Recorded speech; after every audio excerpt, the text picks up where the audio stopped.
Hi everyone, welcome to another live. I'm going to be waiting on my guest today, Pam Padayachee of PM Virtual Assistants, to join us, and we're going to be talking about refining graduate skills, focusing on soft skills. Okay, because we all are very good at getting our degrees, but once we get in, we discover we have a whole lot of other learning to do, and it's usually the soft skill side of things that we have to learn.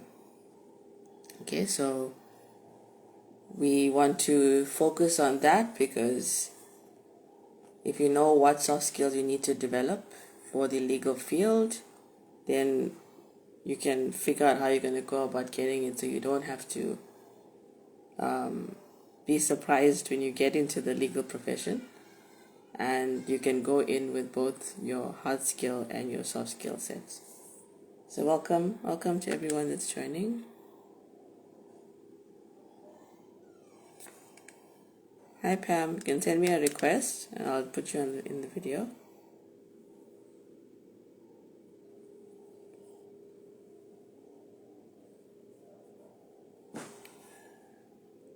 Please guys, put your comments or questions in the chat so that you can also add to the discussion. We're just going to focus on a few soft skills.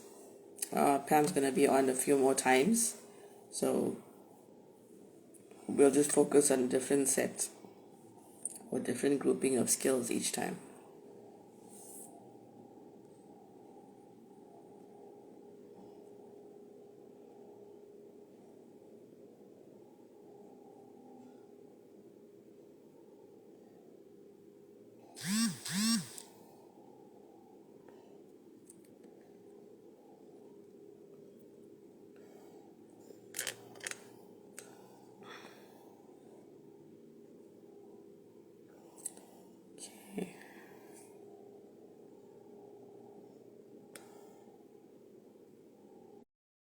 Instagram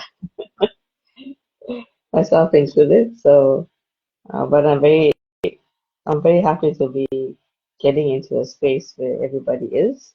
So I'm willing to get out of my comfort zone and learn, and Pam as well.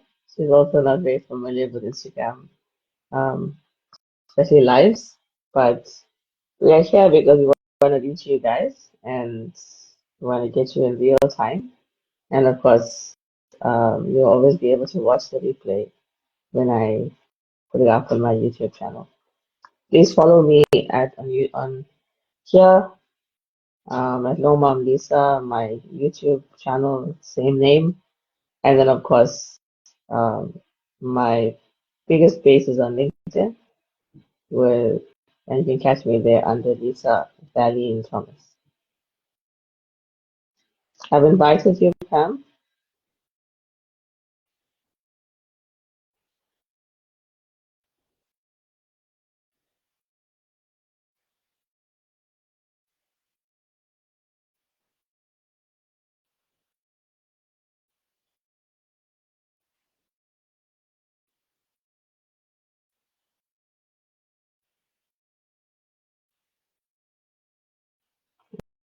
Okay, let's try that again.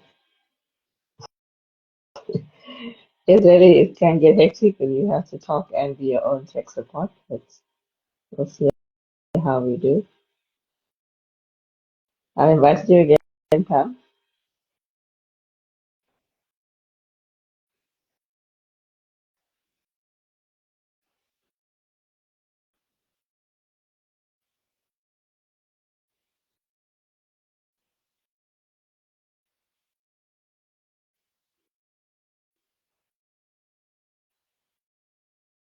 Okay, while we wait for Pam to join, I'll just talk a little bit about why soft skills are important, I guess, in any profession, um, and why you don't get told about it. Um, it's probably because you just expected to learn on the job. But I think if those soft skills could be incorporated um, into your degree, besides, I mean, and of course you'll get the soft skills when you are doing the practical side of things. Um, but I feel if it could be incorporated into your degree, or if someone could tell you what you needed and you figured out a way to go and get those soft skills. It actually, I believe that it's sort of the infrastructure or it kind of underpins the qualifications that you have. And maybe it makes those qualifications a bit more weighty because you now have a, it's almost like you have scaffolding or you have like, um, a structure that's going to help you get to where you want to get to. Um, a soft skill set is like that. It helps you to get the job done. Um, and most of the time, it's all of these unspoken skills, right? Okay, hopefully we can get Pam on now. So Pam was recently on a panel that I hosted under my Kansas Attorney Advocacy Group, Alternative Law Careers Roundtable, where we spoke about um, what to do with the situation in our country in South Africa, where we have this one path to admission and it's very difficult to pass certain exams. Um, and so we're just talking about touching all the different areas in which law graduates need to be equipped, not just with a degree. And Pam had limited time on that one. So I figured she could come on and talk, have more space to talk about the soft skill that I needed. And that is basically her day job. Um, and I'm sure she'll introduce herself better when she comes on. But she has an extensive background in the legal field, having previously worked for Norton Rose Fulbright, and we left all of that to come on uh, to start a virtual assistant sort of agency, and I think she primarily works with law students and I mean graduates, um, and she also teaches Microsoft Word skills, and um, she's just behind the scenes in terms of preparing people for their careers. So, hi Pam, you made it. Okay, so two dummies to Instagram. I figured out what the issue was. I was actually trying to do it on my laptop instead of the phone. So, Oh, okay. hence. Okay, thank you for inviting me this afternoon. It's only us passionate people that would sacrifice 5 o'clock, to do this. But for the love of it. So yeah, today I decided to just touch on a few of the skills because I think during the panel discussion as well, there was a lot that came out. And I think, you know, it's great to do high level discussions from time to time, but we really have to drill down into each skill that would equip our legal graduates and students and prepare them for that law firm dynamic, because it's a beast on its own. It's, when people say, yeah, welcome to corporate, I always say law firms are not your average corporate. So it's really important for them to understand it. So the first thing that I think we must chat about is communication skills, right? So verbal and written. And verbal, especially going in as a candidate attorney, and most of the time that being their first jobs can be very intimidating. So, it's not, you shouldn't be afraid to speak, not to feel intimidated by your superiors, because, I always say, just remember that that person that you're afraid of was also once in your shoes. So,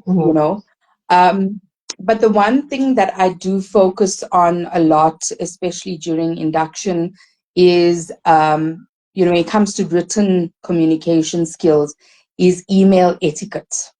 And that is something that, up to now, I think that technology is also making us so much lazier, right?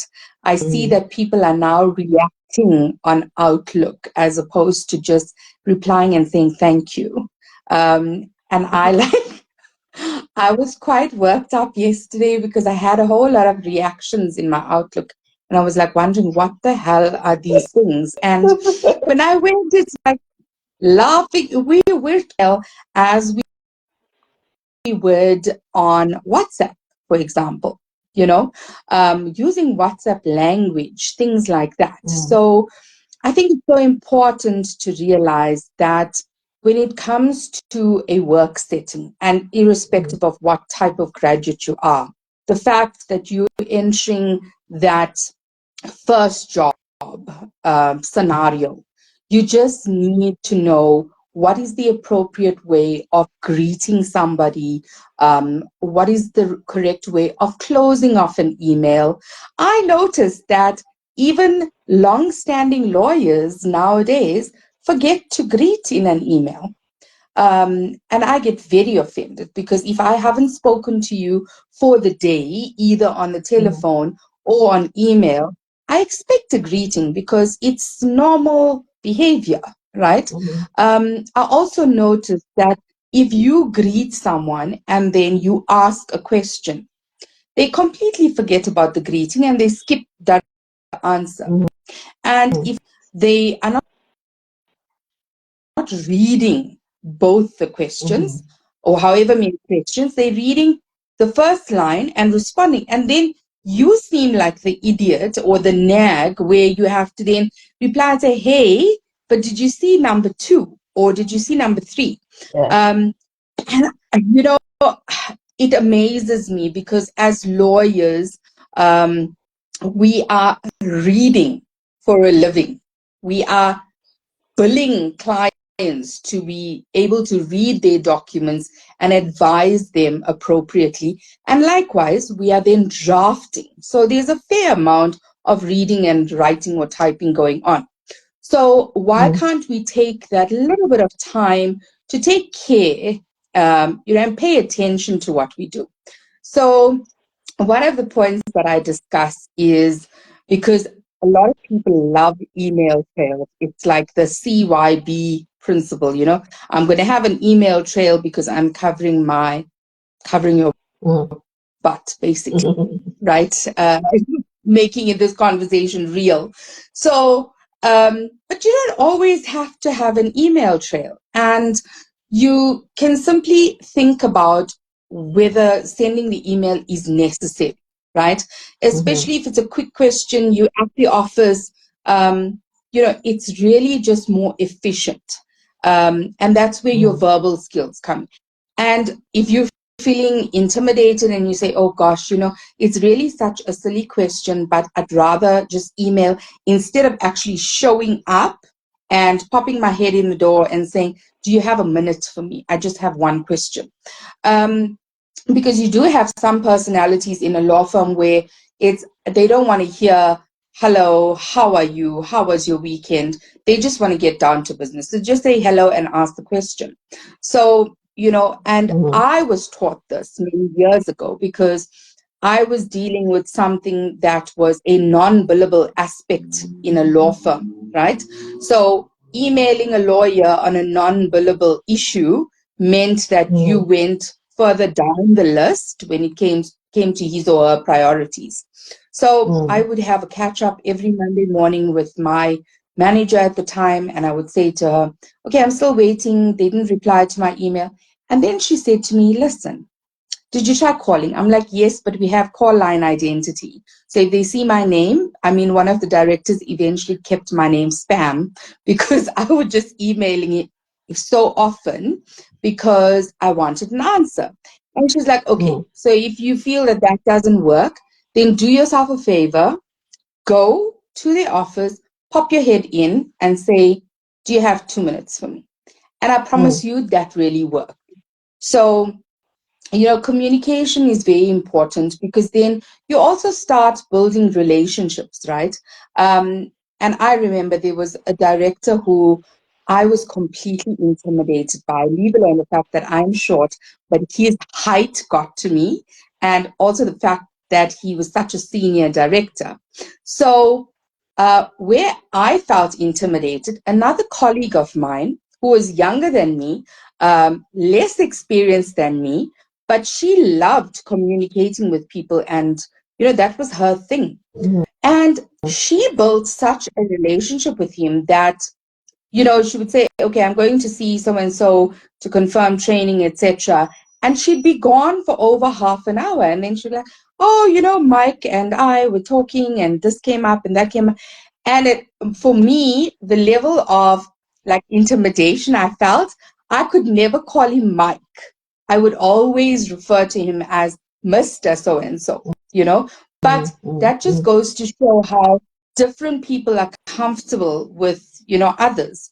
So that's very kudos to her for getting to that extent. Like I was really proud of her for doing that. Then when it comes to email etiquette, I think what's so important is the subject line. And the subject line, people can be very lazy about it. Even when it comes to urgencies, you know, marking the email high priority. I mean, if I know that I really want an answer from someone, I'm not only going to mark it high priority, but I'm going to also write the word urgent as a prefix. And if I want them to action something, I'll say, please read and review and approve or something like that. Because you know, time is of the essence for everybody. And the easier you make it for them to kind of sift through the email fatigue that they suffer from, the better for you. So being very specific with subject lines, and obviously you don't want to, and now, I mean, the level of laziness when it comes to email is that if they want you to do something, they type the whole thing in the subject line instead of actually taking the time to just put a subject and then type the actual email. So, Lisa, you're laughing. So you've also received things like that. Yeah. So, and you know, like I spoke about urgency, my favorite when it comes to urgencies, you know, in law, everything's urgent all day, every day, 24/7, 365, and 6 days a year. But so if you're going to email me at 11 p.m. And I'm asleep already, then have the courtesy to put it in your subject line, urgent, require by noon, right? Don't take the time to write the entire email and thereafter, at the last line, say, please can I have it at noon? Because you actually don't know what I have planned for the day. And I may very well decide, okay, I'm going to focus on X, Y, and Z in the morning. I'm not going to look at emails. And people have become quite selfish with their time now because, I mean, I attended a webinar the other day and the lady said her boss knows not to expect her in the office by 9 because she commits the time before that to herself and her exercise regime, etc. So many people have those kinds of things in place. So I may very well not open my email until 9 o'clock, and maybe I have a meeting at 10. but then you've asked for this document by noon. Surely put that in the first line, not the last line, right? I remember when I used to still do dictation, and I would receive dictation, and some of the directors would do the same thing. Not state the urgency in the beginning. You are attending to the dictation whenever you get to it, but at the last line or the very end, you say, "Oh, can you get on this quite quickly because it's urgent? Please, can we just like revisit urgency," right? So that's very important, especially when it comes to email. And then the other thing, which I'm sure is your pet hate, and you've seen it as well, is don't reply to all. I think it's the worst thing if you're just going to say thanks and you hit that reply to all. You know, it's really annoying. As I said, people suffer from email fatigue. And so seeing this unnecessary email really will irk them, right? And sometimes people do want to open because they want to see maybe what you said is useful, etc. But just being mindful, and also, you know, copying people in just for the sake of copying them in. It's great if they have a role to play in whatever you are emailing them about, but it really is, again, you know, that CYB, that paper trail thing. It's really not necessary. If you have enough integrity and confidence in yourself, then why should that be necessary? So that's very important. And then a nice, useful tool when emailing is, and you know, I always mention this during training because a lot of people don't use it often enough, is the mention function. Like use at and mention the person, because they're in that email. And the reason it's useful as a tool is because can then see that in the know that they need to action something. So, you know, that's alerting. So you're creating a level of urgency. Like if I see, okay, Lisa sent me an email, but clearly she wants me to do something. And then it's there in the column, you know, that you've been mentioned. So, and ask them, like really break it down and say exactly what you want them to do.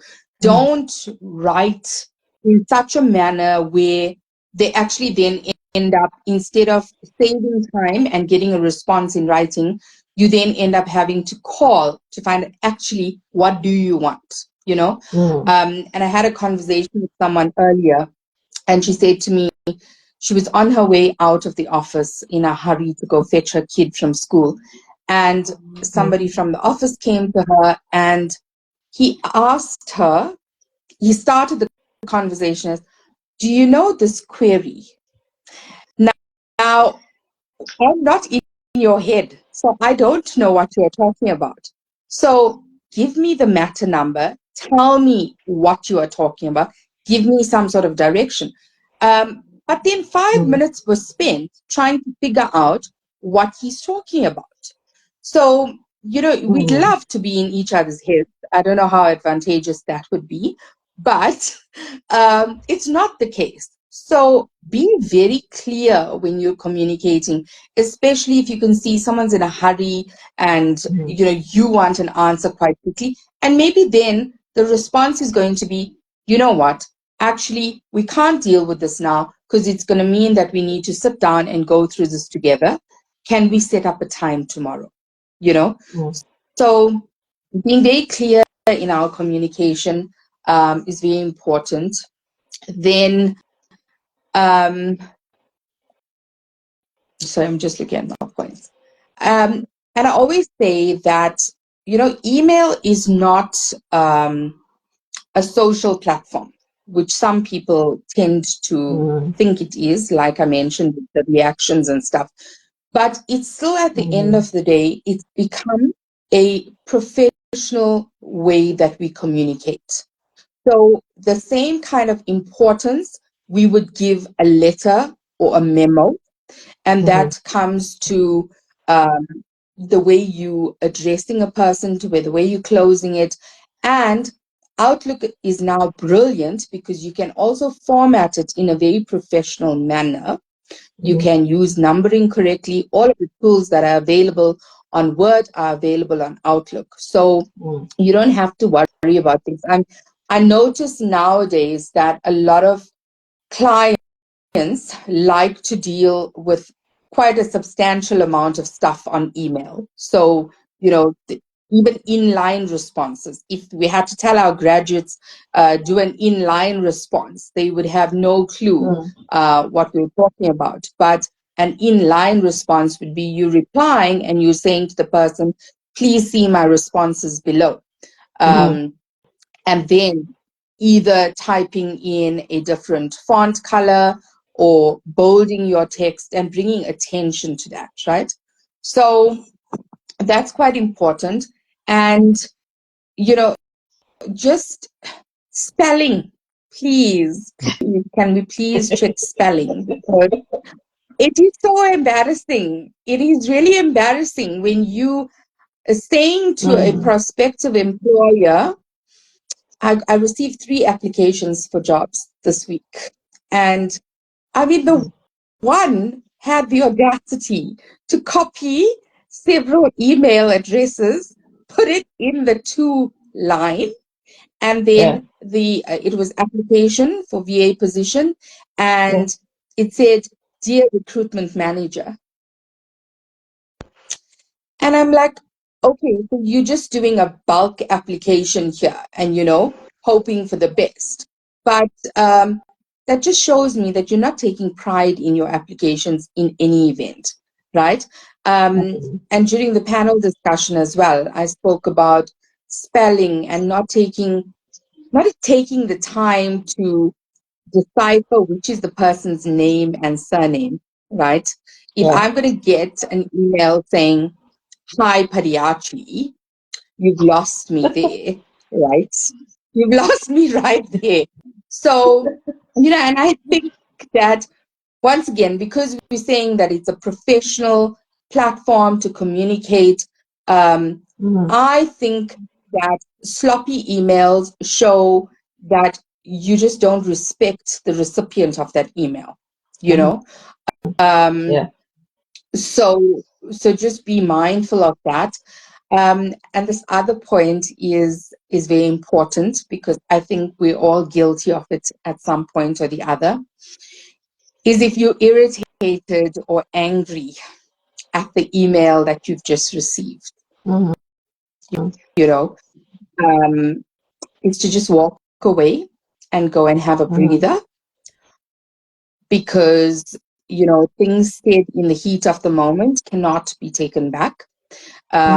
So, and also, if it's your first job and you don't know how to interpret this email, it may just be that person's mannerism to be writing like that, and you're taking offense to it, or it's making you angry, or whatever the case is. Go and chat to someone. Say, you know what? Even put it into like a hypothetical situation, because when you at your first job, you don't always have all the answers. In fact, you're just literally shooting blindly, right? So that's important, and it can be the simplest of things. Some people don't even, we spoke about greetings. They don't feel it necessary to say dear Lisa or hi Lisa. And I learned from quite a senior director that it's okay to just type Lisa, comma, and I'll tell you what I want to tell you. So that's also a practice. So it's important to know that there are different levels of best practice, if you want to call it that, in terms of etiquette, the way people communicate, etc. So Then the other important thing is trying not to recall email or not making it, a force of habit. And the only reason you would recall an email is obviously if you didn't do a spell check or whatever. And I think what's lacking in general, not only in legal, but in general, we've become so caught up in the busyness that we are always multitasking and we forget to be mindful in what we are doing. So even if it means taking the time to read the email to yourself so that it makes sense to you, if it makes sense to you, it's certainly going to make sense to the next person. And so then you won't have to recall, right? You would maybe have to recall if you forgot an attachment.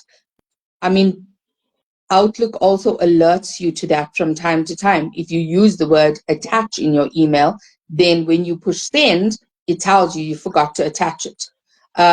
So that's quite important.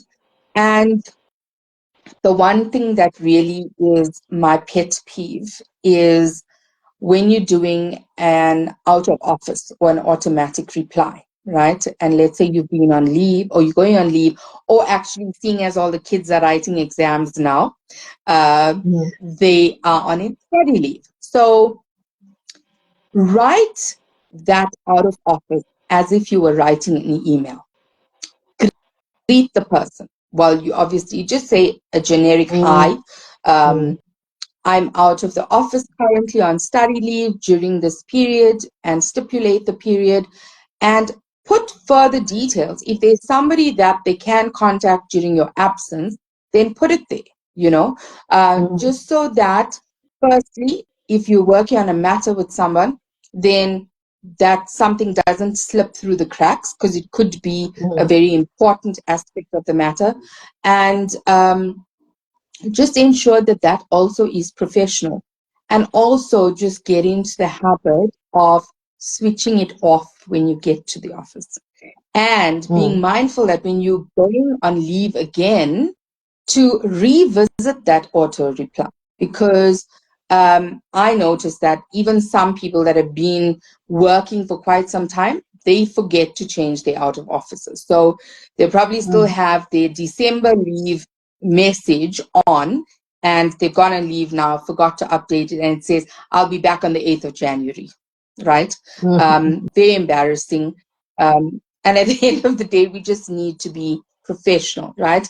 And I think when it comes to verbal skills, it really is quite difficult when we come from different cultures, different backgrounds, and all of those things, where we just have to be so mindful. It's almost like in this day and age, we need to have like a policeman at our lips and making sure we say the right things, right? And you really have to be so sensitive to everything. And it comes from the simplest thing of, let's say, I'm quite happy for people to call me Pam, because I know if I disclose to them what my full name is, it will be a tongue twister, and I'm okay with that, right? And I also don't want any injustice done to my name, because it's a beautiful name if pronounced properly. So I'm okay with Pam. But a lot of people are not okay with you shortening their names. So take the time, if you don't know somebody's name or how to pronounce it for that matter, ask them, how do you pronounce your name? Because it takes, and as simple and silly as it may sound, I've had that personal experience because, when a new joiner was starting, I kept seeing them refer to her by a shorter version of her name. And so when I was ready to do training with her, I referred to her as that shortened name. And then she was like, no, actually, it is. And she pronounced her name for me. And up to this day, I call her by that name. I don't ever, now, even though I'm comfortable with her, I don't do that because clearly, she feels that it's important to her. and that's how you refer to them. Mm, Um, mm, I think that's very important. And in terms of, you know, verbal communication, if you don't, if you aren't clear, and I think clarity is the most important thing, then people don't take you seriously. They're just going to think, oh, you know what, um, this guy or this girl doesn't know what he or she is talking about, always vague, and it can also become embarrassing. And that does a lot for your confidence, because the minute mm, people don't want to engage with you because of that, then you yourself start feeling, oh God, should I actually be here? Is this the right place for me? Um, and just brushing up on those skills, like just speaking correctly. I remember at my first job, it was assumed that I would have this typical Durban accent because I lived my entire life in Durban. And I was all of here for like 3 years, right? And but even living in Durban, I was laughing the other day because I was listening to a radio station and they were talking about the Durban slang, particularly Indian slang, right? And mm, I actually never spoke a word of slang in my life. So even mm, now, if I had to try, it sounds stupid, right?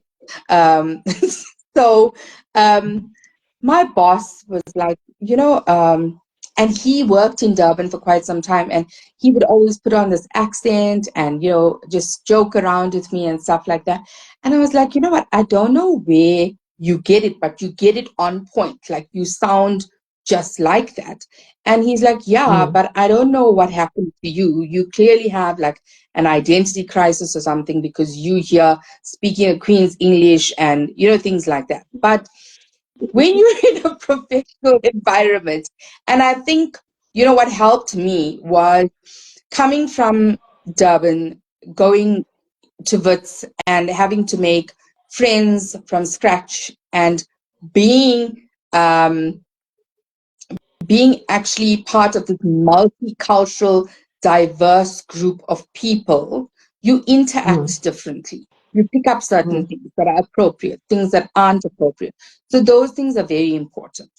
mm. So um, agree with me, disagree with me. I The floor is yours, but yeah, I mean, just generally, not even related to the legal field, but I'm so big on communication, and I think it's largely because of my legal training. Because man, like when it comes to drafting legal like papers, like 1 point per paragraph, like you gotta say what you mean what you say. There's no gap. There aren't any gaps for there shouldn't be any gaps or misinterpretation. So I am very, very clear in my written and in my verbal communication as a rule. And even on WhatsApp, I never adopted that WhatsApp language. I will type to this day, I will type with grammar, punctuation on WhatsApp, right? And even with email. It's just like if I have to divide something into points, I do that. Use the subject line correctly. I think these are skills like you were saying. It's just it's you should be able to know this in any application. And obviously, with a law firm where communication is both, emails, calls. So you also like when I do content, sometimes I will tell my followers, look, you got to choose the most cost-effective form of communication because if you choose a call, the call is going to be billed more expensively than an email. Mm, Or if you calling the client in for a consultation, that's going to be billed more expensively than a call, maybe. yeah, yeah. So you have to, in a law firm setting, you have to know what the modes of communication are, what are the official channels, and you've got to make a call, make a judgment call. Most of the time it's email, but you got to say, like, firstly, what will be most cost effective? Secondly, what will get my message across most efficiently? And like you're saying, sometimes it's just more efficient to just pick up the phone and say it, as opposed to Yeah. covering your butt and doing the paper trail, which has its place in a law firm. Certainly, I encourage the paper trail after a phone call. So I would say, or after a consultation, especially if it's a long consultation. You just recap the phone call, or you recap the consultation, the main points. Um, and also there, you mentioned when you want someone to take action. So that's often a good way, not just for, because sometimes in a legal context, you don't only want the other person to take action, but you might have committed to the client that you're going to do X, Y, and Z. So putting it in an email after the consultation or after the call is also a way of holding yourself responsible. Um, and also the thing when it comes to law firm emails, this thing about should I put the whole thing in the body of the email, or should I write a letter and attach it? Because often you find that there's this huge story email.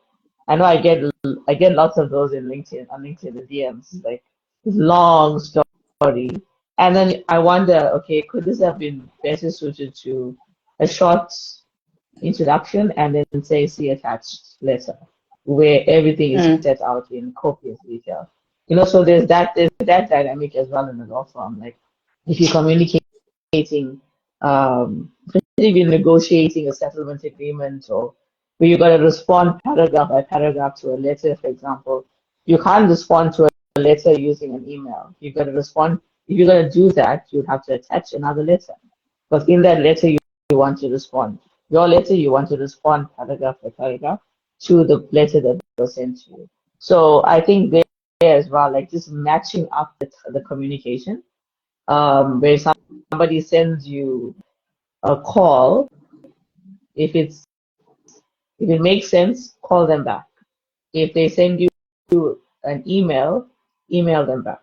If they send you a text message, text them back, because you are keeping that same, what can I say, line of communication. Because sometimes you get, maybe for the sake of convenience, we will, if somebody emails us, we'll just pick up the phone. And then so what you have in the email paper trail is like almost like a dead end, or like a gap in the email chain or in the email trail, because instead of responding to the email using another email, you chose to phone the person. Of course, if you do a follow-up email after that call, that's a different story. Um, but yeah, I think there's lots of unique applications in a law firm, and of course cost implications of each type, which I think just as a candidate attorney going in, you might think, oh, it's easy to pick up the phone and phone a client. But then when you remind them, okay, it actually costs more to phone a client it costs more in terms of the billing, and it costs more to call them in as opposed to sending them an email. And then when you call them in, you're going to make the most of it, because if you call them in again for a silly reason, they're going to get bullshit, they're going to get upset with you. And of course, you're going to get shouted at. So there's all those little, I think, unique applications in terms of law firm communication. Um, and I mean, just on the email thing itself, with the subject line and requiring action points and stating your case up front and how you address the person. I personally don't like hi. Yeah, I'm all for using the person's name and comma, and I think in any situation, like you mentioned, with the person, with like getting someone's name right in spoken communication, I think it's very, very it's a heartwarming thing to address someone by their name. So whether it's by you're doing it via written communication or even verbally, to put their name up front, or to say, what, it's really good to meet you, Pam, as opposed to say, nice meeting you. you know, there's something about hearing your name. It's like, like your brain starts lighting up in certain areas. So I think in that sense as well, when you use someone's name, it's not a sign of familiarity. It's really a sign of I'm communicating with you as another person, as opposed to Yes. just hi or hello, and then you just start writing. Personally, I think hi is too casual. Um, Dear might be a bit too intimate. So I think just using the person's name is fine. It's just again, it's a Mm. very personal touch. It just does something to somebody, especially if their name precedes something you're going to say to them. So if I say, I want you to come to my party tomorrow, I'll say, Pam, I really want you to come to my party tomorrow. So whatever I put at the front of my communication, not the fact that I have a party, is that you must be there. I want you to be there. So I think that I try to do that generally when I get lots of connection requests on LinkedIn, naturally. So I sit and I respond to each one using the person's name and, not a unique message to every person, but I'll say, hey there, so and so, I appreciate you reaching out. It's a pleasure to connect with you.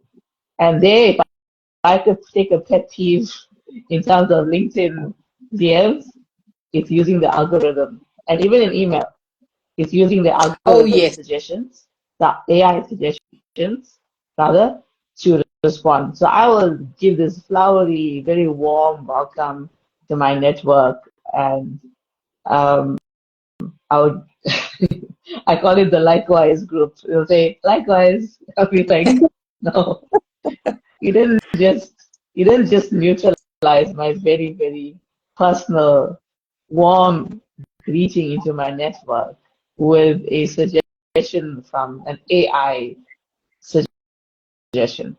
So for me, that's I told one of my colleagues who's into like LinkedIn, like SEO and all of that, and I said that's my pet peeve on LinkedIn is that I go out of my way to respond to people, and then they just say likewise. And I see even on the email sometimes, and of course sometimes for the sake of expediency on email, you might just use that where it says like, received with thanks, or but even there too, I will go and I will tweak it and I'll say, um, hey there, so and so. Hey there, Pam. I received it. Thank you.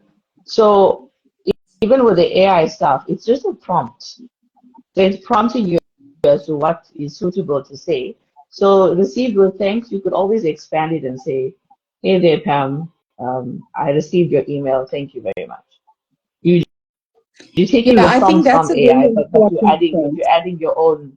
You're just expanding it a little bit because, and I think people appreciate that. Like, there's one thing I get is that in my early days of getting popular on LinkedIn, people will say, "Oh wow, I didn't expect you to respond so quickly." So there's other thing about communication that is responsiveness, where if I send you an email, I send you a text message, I send you a DM on LinkedIn. Um, the speed at which I respond, even if I'm just responding to say, I've noted your email or your text message, I will respond hopefully tomorrow. People actually, they get taken aback in a good way by that. And I think it's the most courteous thing you can do, especially if it's someone that's in distress. And as for me, I get lots of those kinds of messages. So if I say, hey, you know what, I'm not in a position to respond now, but I promise I'll respond before the weekend or I'll respond more fully tomorrow. I think that's also important because people have gotten used to not getting responses. And of course, the famous hue and cry will be the job applications. They'll say people don't respond to them, they don't get back to them. And even there too, Yeah. I have a bone to pick with those people that are accepting applications. I would say higher temp if you're going to be opening out applications, you're not capping the number of applications, please hire somebody in a temporary capacity to at least send out generic responses to everybody. It's the most human thing you can do because the person applying for the job on the other end is extremely frustrated. And your lack of response is lack of humanity and, of course, a lack of empathy. So I think just another way to show respect besides using someone's name is getting back to them. Or if you can't get back to them, tell them when you can get back to them. Or if it's above your pay grade, say, you know what, I can't answer this question. I'm going to refer you to my colleague, as opposed to leaving them hanging. No, agreed. And I like the point you made about the LinkedIn communication, right? Because remember, during the panel discussion, we touched on that as a skill, networking. So I think what's important is, like you say, sending a very personalized message, especially when it comes to our graduates that are trying to network and, grow that network, is to take time and write a nice message and, go through the person's profile, say, I went through your profile. I find it quite intriguing. Your experience really supersedes you. I love the fact that you worked with X, Y, and Z. And so it shows that person that you actually don't want to just connect for the sake of connecting. You actually are interested, you have a vested interest in this person's career journey, and because you're beginning your journey, that is what you're striving for, or you're aiming to get at. And I think that's very important. But also, in terms of building relationships, like I was saying to someone last week, that LinkedIn started out as a job opportunity platform, and so that's where people went and registered and opened accounts, etc. But over the years, and I think COVID taught us a very big lesson, when things were slow for all of us, we met tons of people on LinkedIn, and people were open to having calls. Like if you contacted someone this week, they were open to having a Zoom call or a Teams meeting with you the following week, because things were just so bad. And so building that kind of relationship is important, because you may not actually cross paths now, but maybe, in a few years, you might cross paths again. I mean, I was on this webinar yesterday as well, and I went onto LinkedIn to connect to this lady. And what do you know? I'm already connected to her. But, there hasn't been that need to interact because of what she's doing now. She was obviously connected to me at a different point in my life.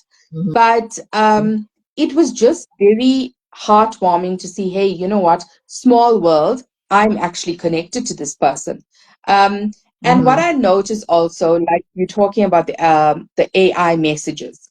So, when your notifications come up and they tell you it's so-and-so's birthday, blah, blah, blah, blah, blah, and you want to send a message. And I can tell you, if I go through my messages, there are people every single year that religiously press on that birthday message. And I mean, I use those birthday notifications to actually go back into that person's profile and see exactly why I connected with them or why they connected with me. And if I haven't chatted to that person in a while or tried to build on that relationship, I remove the connection, because there's you're not getting brownie points. It's also just good housekeeping when it comes to LinkedIn. There's no point having the connection for the sake of having it. Try and build on those relationships. And it's like what I said during that discussion, networking means you're talking to each other, pretty much the way we started speaking to each other. And if it wasn't that one interaction, we wouldn't be here today, right? So it's like going to a live event and just having this brown paper bag over your head and being a wallflower and not wanting one, or just handing your, and I say I was that shy person that would go to a networking event, and the closest I was getting to giving my business card was when we were making tea or coffee, but other than that, and in networking events, you end up people kind of have like a clique mentality. So if you like a shy person, then you don't know which clique you should actually go and join, right? But that's, I guess, networking is part of getting you out of your comfort zone. So likewise, even when it comes Yeah, to a platform like yeah, LinkedIn, you do the same. yeah. I like how this discussion is segueing into relationship building, because for me, especially with living in a digital era, and of course COVID, it meant that we all retreated online. I know I grew, or I blew up during COVID. But for me, what has been important is, yes, you can forge those connections. You can be messaging people. You can be chatting to them in the DMs. You can exchange email addresses and send email to each other. But for me now, what is important is taking that level of communication to the next level and saying, okay, when can we meet? To the Mm. extent that they're comfortable to meet. It's like taking your relationship to the next level kind of thing, right? So it's like you know each other virtually, you're comfortable with each other digitally, you've been communicating well online, maybe you attended each other's webinars, panels, whatever. And so now it's like, okay, now I need, and maybe it's easy for people, we call them the keyboard warriors. It's easy for people to just type out a message, whether it's on WhatsApp, whether it's a SMS, whether it's an email, a LinkedIn DM, a post. We're very comfortable doing that. And I think introverts will identify. I'm not an introvert, but it's much more comfortable to be in that almost anonymous, where you don't have to show your face. But I think where we are communicating with people, and to the extent that we pick certain people with whom we want to build connections, then we have to take it to the next level and say, okay, now, and of course, now it means that I've got to up my verbal skills. It now puts me out of my comfort zone. Now it's like I don't have the safety of a spell checker and keyboard and Grammarly and Microsoft Editor. It's just me unfiltered. When they see me, that's who they're gonna get, and whatever comes out of my mouth, I just gotta hope that I communicate well. So I think in that sense as well, even in a law firm, it's very easy to sit there and push out emails. But sometimes you'll find when you have to meet with the client, you're a little bit more nervous, because you gotta have sometimes the sense you gotta have keep firstly you gotta keep a sense of continuity.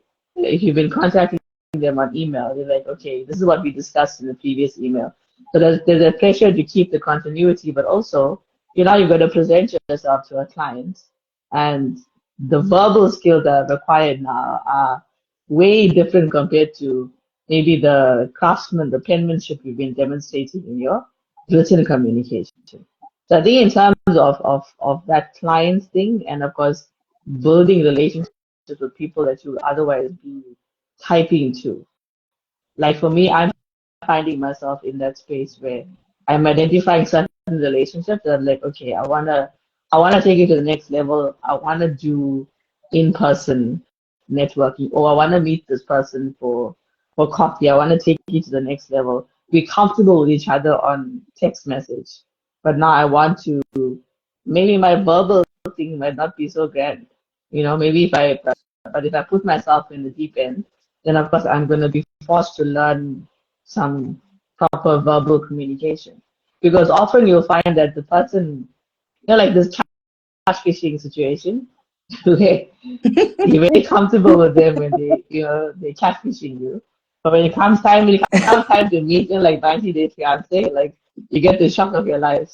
Like, is this the same person that I was? Like, you had a totally different picture of who they were, Yes. digitally, so to speak. And so when you meet them in real life, you're like, is it kind of, so in that sense as well, it draws out another skill set from you. Like, okay, how am I gonna now manage this wrong perception that I have? Now I have to adjust that perception that I had, and now I have to learn to communicate with somebody.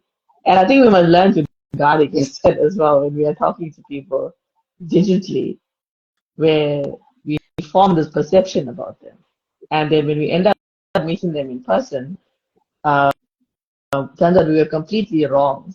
and no fault of theirs. Like maybe they didn't catfish us or misrepresent.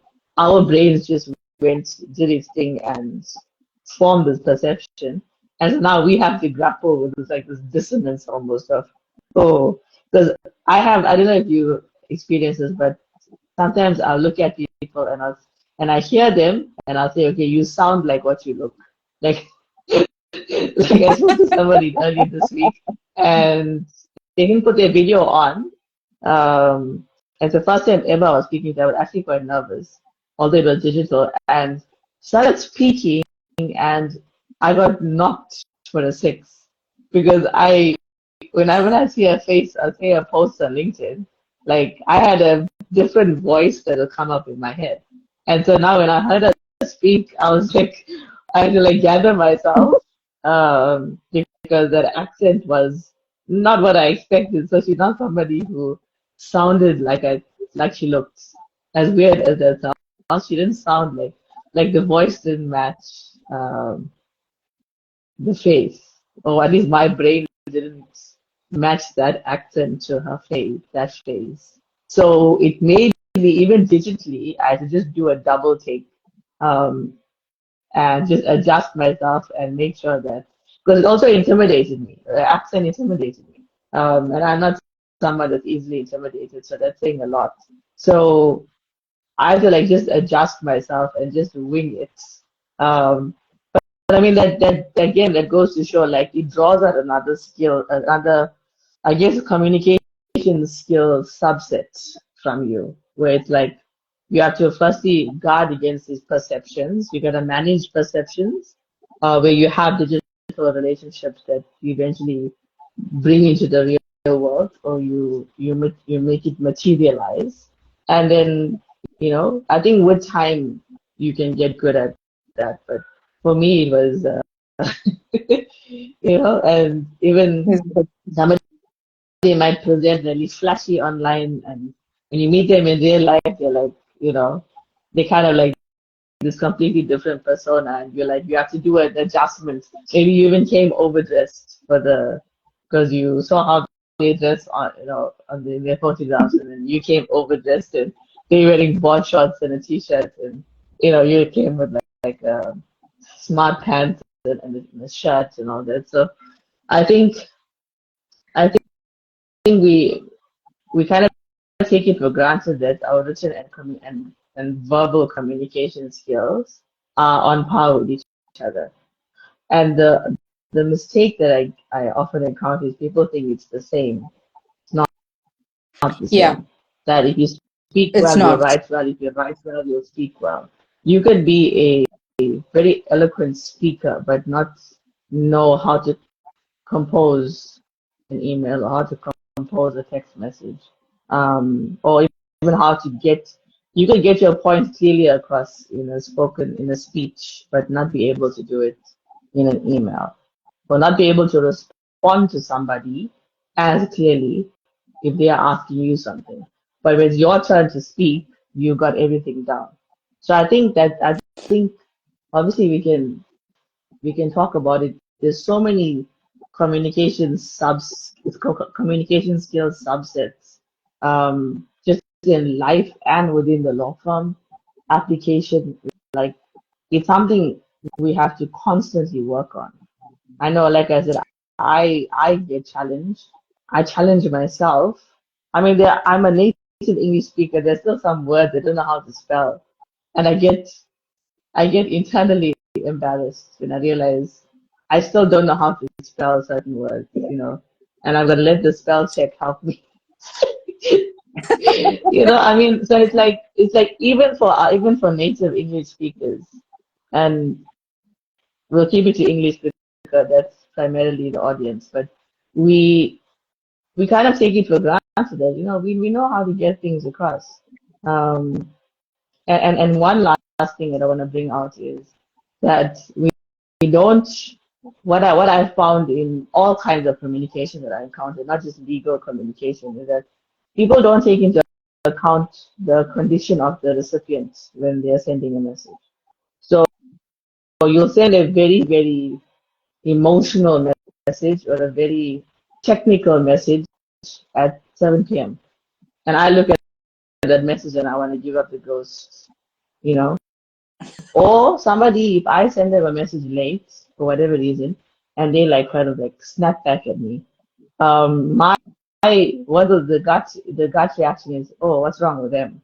But then I'm looking at the time, I'm saying, okay, 7 p.m.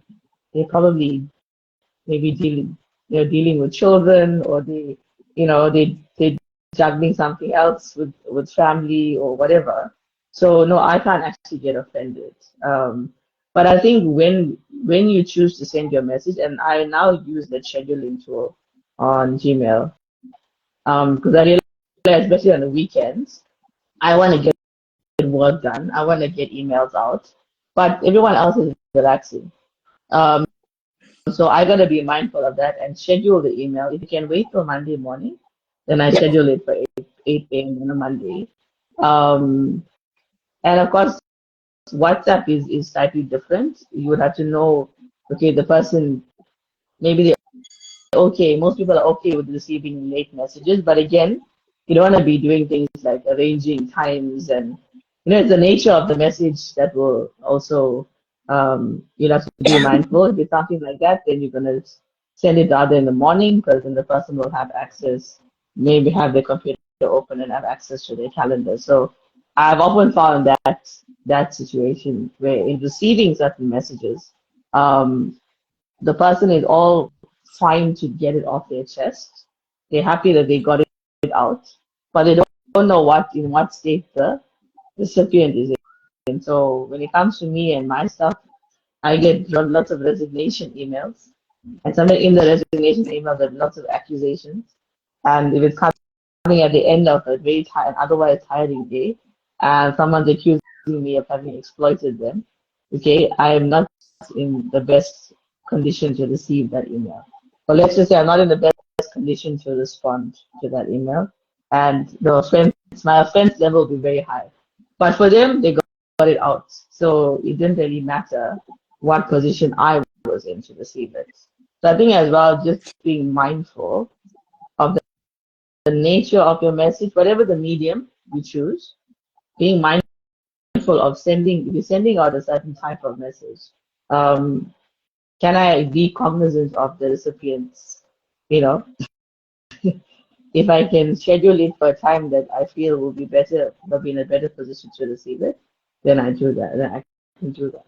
I don't know if you picked up on that dynamic.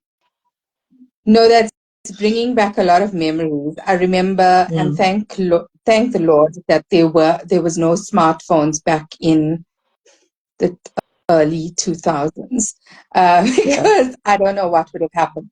I remember one of my bosses used to work at night, right? And yeah, naturally, I would be in La La Land, and he would decide at these odd hours to yeah. start sending me SMSs just as reminders. And then the one morning True. I went to work and I was like, why are you SMSing me at that part of the night? And Mm. he's like, no, because he's thinking about it at that point. So he wants to put it on my plate, Yeah. at that point. So I'm like, Mm. yeah, but do you realize you put me in a state of anxiety before I Yeah. can even get ready for work? So, now there's a lot of the emphasis is on mental health and all of those things, and Mm. Mm. creating boundaries. Jay Shetty often Boundaries. says Yeah. that, if you are looking at your phone the minute you wake up and going through your Mm. social media, etc., it's like you're allowing other people into your bedroom space, right? Yeah. So that's a similarity. So eventually, when I got married, I said to him, "Can you please rather write your stuff down or Mm. email me, because I don't think my phone pinging all night is going to be appreciated, in this new Yeah. lifestyle of mine." So yeah, Yeah. but he got better at it. But I agree with you. And very often it's like in your mind, it's 10 o'clock, you working full steam because your concentration levels are great at that time and you just want to Yeah. bash it out. But then you'll have someone like me now, that's opening that at 6 o'clock in the morning, complete state of anxiety straight away. Adrenaline is pumping from 6 o'clock. So, you have to be mindful. I agree. Also timing your messages. And I think, before we close the discussion, is we can talk about this over and over again about writing properly, communicating properly. But I think what's very important when it comes to verbal communication skills is listening. Listening. Because if you don't listen correctly, then you are going to be, firstly, very confused, especially if your superior is giving you an instruction. I remember having a boss who would say the same thing in 3 different ways, and I would walk out completely confused. But he said it 3 times because it needed to make sense to him, right? And eventually I got into the habit of just, and he even suggested it's like, okay, bring a notepad when you come, if it was quite a few things that he was. So I think for any graduate going into their first job is to get into the habit of carrying a notepad, because you feel so anxious and you're so overwhelmed, you tend to forget things, and you can't then have a conversation with your director and then go to your desk and ask your colleague, what did he mean by what he said? Because your colleague was not in the office with you, right? And that's something that often comes up. You go there and you say, oh, he said X, Y, and Z. And then this person is like, yeah, but he told you that. So, I don't have much more context from what you're telling me. So getting into the habit of listening is actually a skill. And also, empathic listening as well, for people that are in positions of superiority and things like that. Because I think very often, while we can say these are the skills that the youngsters need to cope and survive in their work environments, you also kind of have to say, what skills do managers need? Because it's the very same skills, if not at a higher grade kind of level, because the communication is quite different. I remember someone who, and maybe we can have a discussion with her at some point, and she specializes in communication. She wrote a book on communication, and the motivation for her, or inspiration, was because at her first job, she was communicated to really badly, always being spoken down to, always, just miscommunication was terrible. She was crying all the time, etc. So it's that kind of thing. So while we must say yes, the youngsters must listen and all of that, communicate clearly, it's also us that need to be mindful. How are we communicating? And how are we listening? We can't just also, because we're busy all the time, say, talk to me quickly, that kind of thing. So, and I get you with what really hit a point for me was that you would get a resignation with the fact that you've exploited them. So I can say, been there, done that, got the t-shirt. So yeah, and I mean, that's the other thing where it's not directly relevant to our conversation, but I think what if our audience is graduates, right? Right now, and if you are coming from a place of absolutely no experience, right? And if you're going to go into an entry level position, even, right? You need to be very humble, okay? Because there are people that, yes, indeed, and when I say this, I speak on behalf of you and myself and lots of other business owners or people that have a vested interest in upskilling these young individuals. We take the time off to train these people with no pay, It's for the love of what we do, for our own personal experiences sometimes. So we're really vested in you. So, appreciate where that is coming from, and don't look at it as being exploited. Um, if we had funding coming from somewhere, then that would be great. We would be able to pay stipends, we would be able to pay minimum wage, etc. But there is no funding. And the reason why I'm saying it like this is because we've had to have these hard conversations with people that have said to me, you've just exploited these young people, etc., etc., etc. But if, and what I always remind them of is, okay, if my hourly rate is X, and take the amount of time that I've spent with you over this 6 months or a year and multiply that by my hourly rate, and please then tell me how I have exploited you. Make it make sense, right? So I think that is very important. If people are going to go out on a limb and give you an opportunity, just appreciate it. Yeah. That's a good place to land the plane. But of course, not the end of the discussion by any stretch of the imagination. But the No. thing is, we have to start. We've got to. I think a lot of these things, a lot of these kinds of topics, are unspoken and they rumble under the surface and maybe creates a lot of unnecessary tension. So I think the fact that we are having conversations, and none of us, I mean, you're getting exposure. I'm not getting anything except that I'm trying to build my Instagram.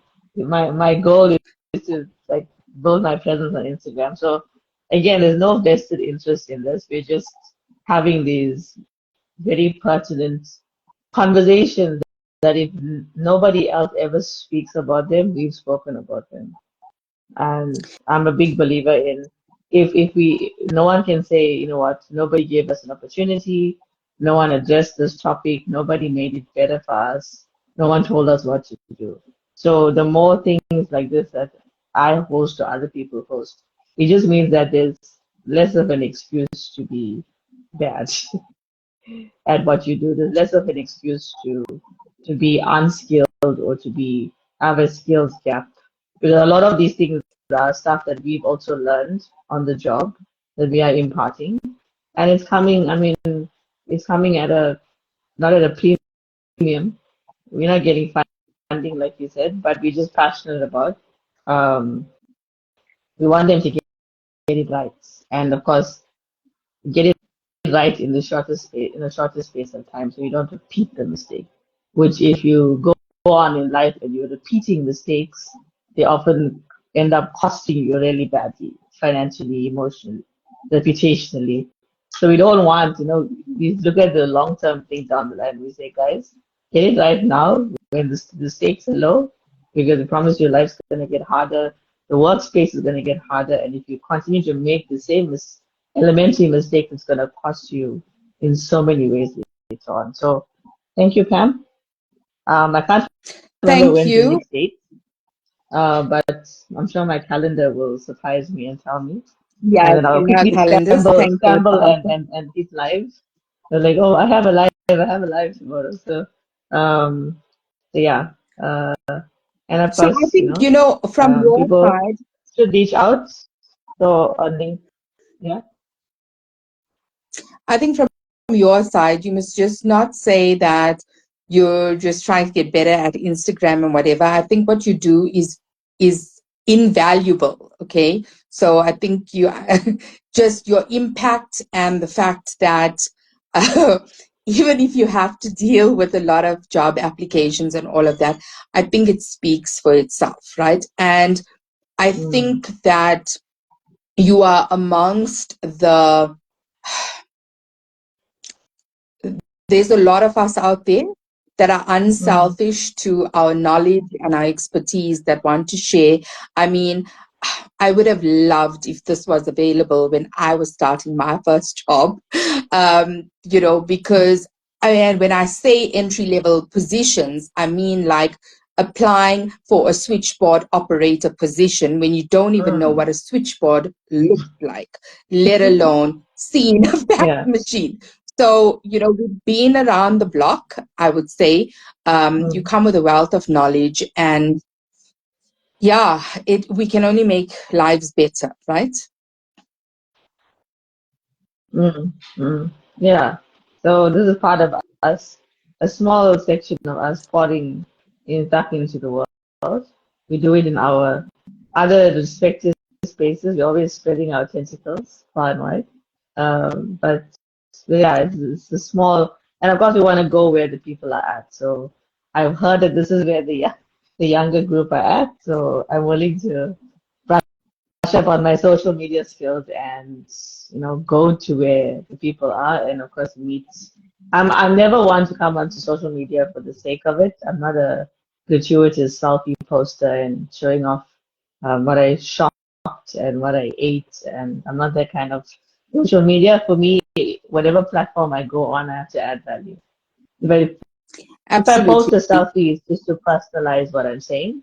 You just put a face to it, but whatever platform I'm on, it's for value. So if it's Instagram, if it's obviously LinkedIn, and other spaces that hopefully I will crack in the future, it's purely to add value. So if I'm not pouring from myself every day, then of course I'm going to bed with some of that still untapped things.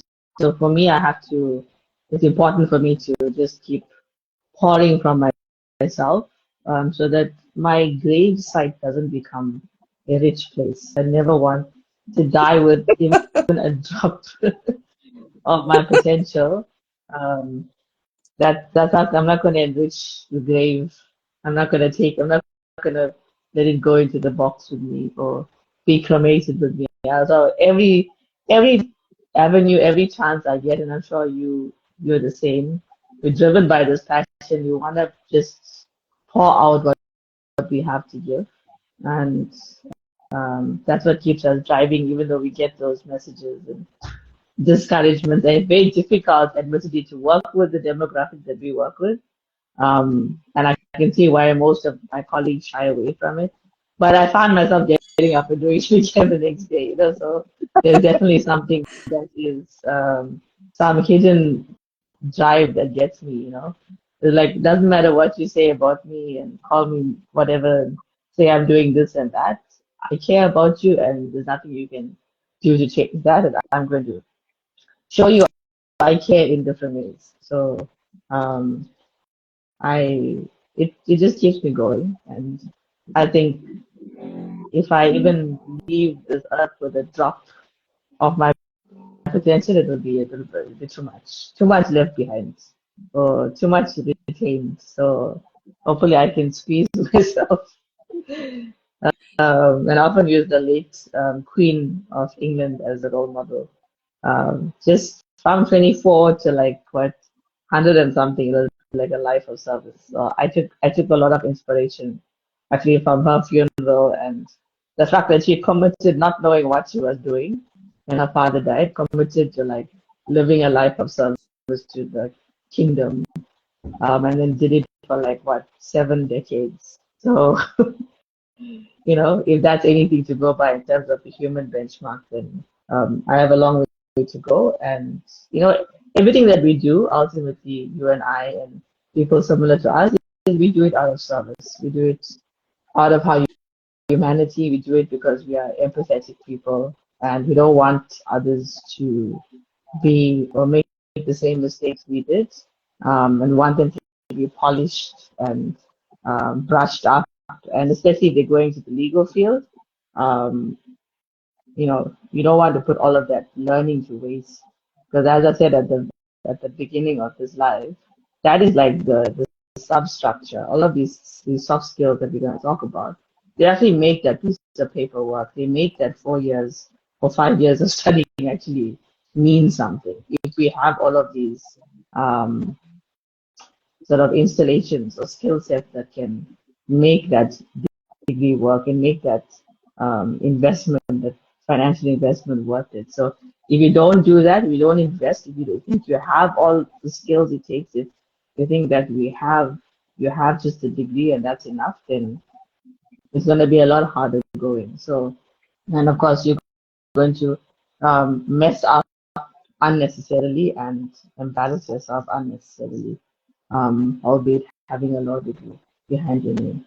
So, I think we can say adios and Well, on a um, positive note, we, we both learned how to use the Instagram live. yeah, I think this is the third or fourth live that I've been doing. Um, at the suggestion of a candidate attorney. So yeah, so I'm learning now how to like download the videos and upload them to YouTube. So the thing will be up on my YouTube channel before the weekend.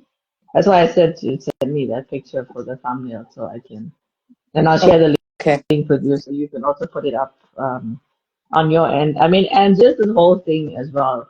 As much as we're talking about topics that affects this certain demographic, but at the end of the day, it's my, I guess, my way of platforming my colleagues. So I've invited a whole bunch of them. I've selected like a bunch of them, and I've set up lives until October, I think, November. So again, it's like not for Okay. me. It's just showcasing, and we're talking about things that tie our fields together.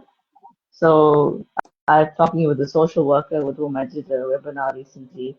Again, totally out of my comfort zone, but she reached out to me and we did a collaborative kind of law and social work intersection webinar with a training that she's developed, and I added my 2 cents.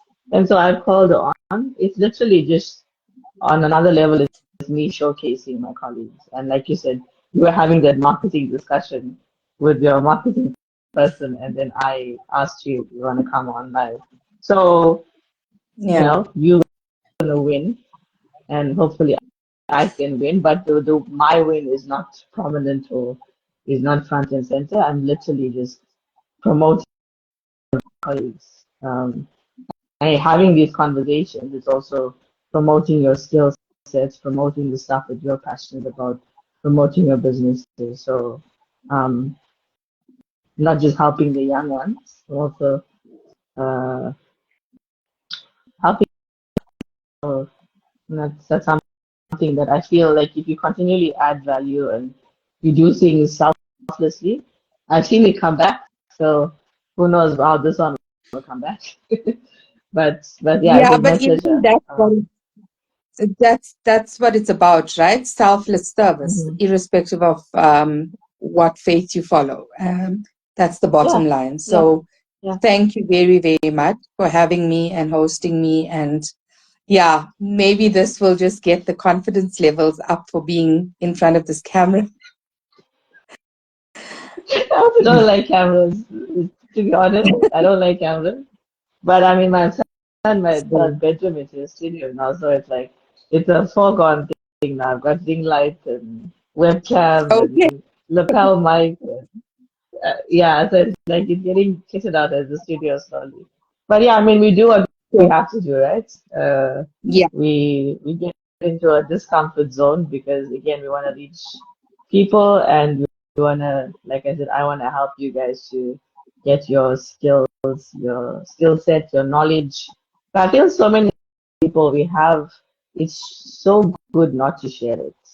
And maybe we just don't have the ability or the wherewithal to put ourselves out there. So if somebody invites you and says, "Hey, come on, let's have a chat," it's like without even knowing, you like end up marketing yourself, and you realize, oh, it yeah, was that effortless or that easy. So, and I'm all for true. things that have fewer logistics.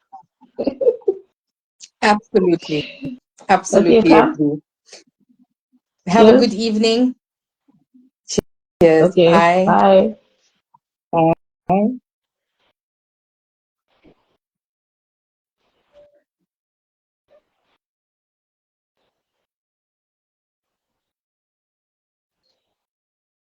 Okay, everyone. That was our live for today with Pam Padayachee of PMV Virtual Assistant Agency, and you can catch her on LinkedIn at Pam Padayachee, and of course she'll be back at a date which I cannot remember offhand, but she'll be back to discuss another skill set that you require for the workplace, and of course if you are specifically in the going to the legal profession or are in the legal profession.